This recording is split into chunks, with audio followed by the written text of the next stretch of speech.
제56강입니다. 진의 아닌 의사표시입니다. 107조 얘기하겠습니다. 앞서 의사와 표시의 불일치 첫 번째 형태가 되겠습니다. 갑이 을한테 의사표시를 할 때 갑을 표의자라고 말하고 을을 상대방 이렇게 말한다 그럴 때 갑이 을의 마음을 떠보기 위해서 마음에 없는 얘기를 했다는 얘기입니다. 아까 보았듯이 땅을 팔 의사도 없으면서 내가 너한테 2억 원의 땅을 팔겠다. 을의 마음을 떠보느라고. 이랬을 때 만약에 을이 그래 내가 살게 그러면은 원칙적으로 을이 그걸 몰랐다면 그러니까 마음에 없는 소리를 하는 걸 몰랐다면은 유효입니다. 원칙 유효 예외 무효입니다. 미리 말합니다. 그러면 여기서 효과 의사도 없으면서 상대방의 마음을 떠보기 위해서 팔겠다 이렇게 말한 거를 비진의 표시라고도 하고 진이 아닌 의사표시 아닐 삐자 써서 비진의 표시라고도 하고 심리유보라고도 합니다. 전부 똑같은 소리예요.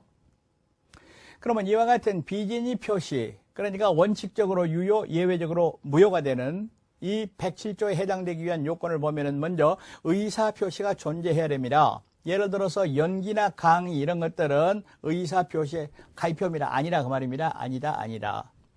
그러면 예를 들어서 얘기할 때 배우가 연극배우 영화배우가 예를 들어서 연기로서 내가 말이지 재벌인데 1000억 땅을 너한테 100억에 팔겠다 이렇게 말했다 하더라도 그런 거는 비진의 표시 아닙니다. 어떤 경우에도 효력이 없습니다. 추인도 안 됩니다. 그런 거는 의사표시 자체가 아닙니다. 왜? 의사표시가 되려면은 효과의사가 있어야 되는데 연기나 강의에는 효과의사 자체가 없어. 따라서 어떤 경우에도 유효가 안 돼. 추인에도 유효가 안 된다. 그 말입니다. 두 번째, 의사와 표시가 불일치, 이코르가 아니어야 됩니다. 예를 들어서 말하면 팔맘도 없으면서 팔겠다 이래야 돼요. 팔맘이 있었다 그러면 안 돼버리죠. 일치가 돼버리죠. 2억 원에 팔겠다 이렇게 말했다. 근데 사실은 3억을 받으려고 그랬다. 이런 게 이제 의사와 표시가 불일치하는 겁니다. 그런데 특정한 내용의 의사를 표시할 생각이었다면 그것이 진정으로 반하는 것이 아니라 하더라도 다시 한번 얘기합니다. 특정한 내용 의사를 표시할 생각이었습니다. 동그라미가 지금 효력 얘기 아닙니다.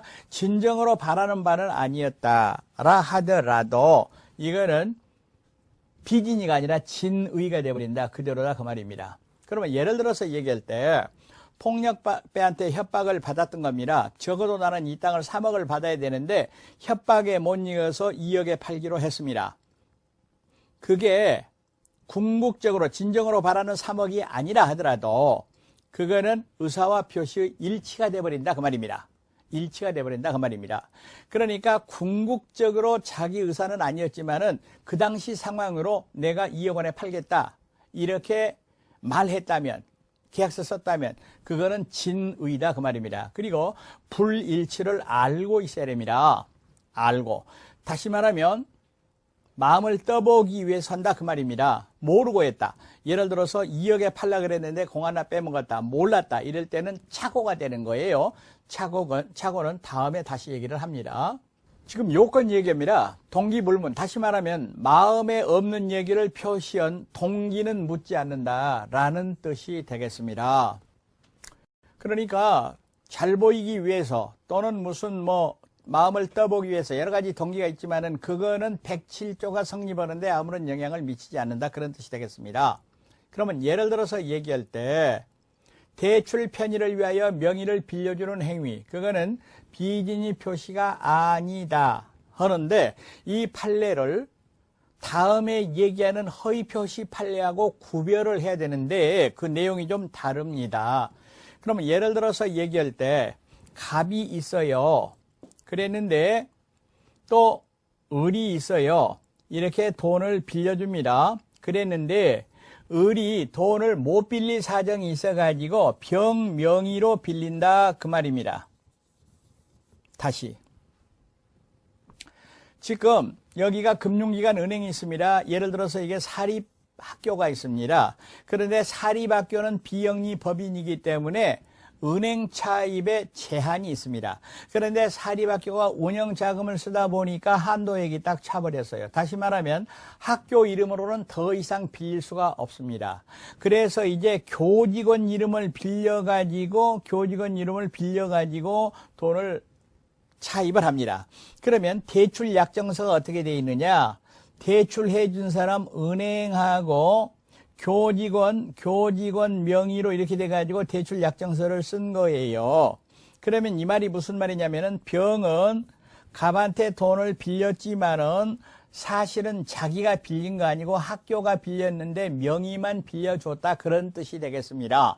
그런데 만약 병이 은행에 출두해서 대출 약정서를 자기 이름으로 작성했다면 이때는 병이 빌린 사람, 차주다, 비진입 표시 아니다 라는 판례가 있습니다. 다시 말하면 병이 은행에 나가서 학교 자금을 빌리면서 자기 이름으로 하고 대출 서명을 했다면 병에게도 변제의사, 다시 말하면 자기가 나서라도 돈을 갚겠다라는 의사가 있었다고 보여지기 때문에 병이 채무를 부담한다. 즉 정상적인 대출행위다라는 얘기가 되겠습니다. 자, 그런데 효과를 보면은 원칙은 표시대로 유효하고요. 원칙 먼저 봅니다. 예외는 이와 같은 조건일 때 무효라는 얘기입니다. 무효. 그러면 이렇게 되겠네요. 갑이 마음에 없는 소리를 상대방한테 했다는 얘기입니다. 그랬을 때 원칙은 유효하다. 표시대로 유효하다 그런 뜻이 되겠습니다. 지금 이 판례는 여러분이 알고 있어야 됩니다. 예를 들어서 사립대학 조교수가 대학 이사회 측에다가 사임서, 사표를 제출했다. 이게 이제 법률에